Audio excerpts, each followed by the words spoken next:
One of the major risks pointed out for the 2-year risk horizon this year is disinformation and misinformation.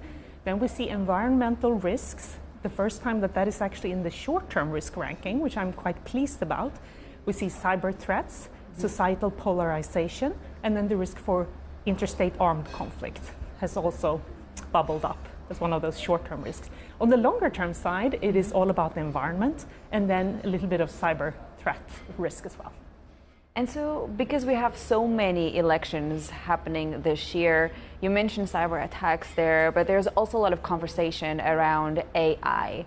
How much is this new technology actually posing a threat? It is going to potentially impact some of those elections that you're mentioning. AI can really build out models for influencing large populations of voters in a way that we haven't seen before. So the impact and how that is going to play out is going to be quite important for us to watch carefully. I would also like to get your thoughts on supply chains. One of the topics we've been talking about this week here at TNBC is obviously some of the impacts of what's going on in the Red Sea with companies such as Maersk diverting some of the traffic. Just tell us what you're seeing when it comes to supply chains and how much of a problem that could be for the global economy. For companies trying to move goods around the world, they are in a total crunch right now because, to your point, Suez Canal is being impacted by Houthi rebels attacking ships in the Red Sea. It's becoming an increasingly acute issue. So then looking at potentially rerouting and using the Panama Canal, that is also not an option because El Niño impacts the water levels of the Panama Canal, so they have had to reduce capacity in a way that is unseen, which means that moving goods around the world, you're in this total crunch right now, and you're starting to lack alternatives.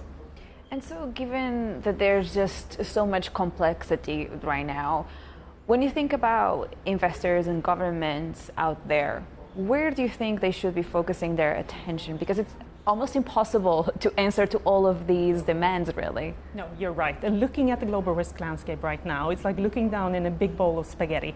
It is tangled, it's really confusing, and you pull one straw and everything starts moving around and you don't really know where to start. But I think one thing is looking at opportunities for collaboration. So really looking ahead at next week, what I really want to see is senior stakeholders coming together and looking at how can we impact this? What can we do together? Can we look at data accumulation in new ways? Can we look at forming partnerships that can actually help address some of these major risks?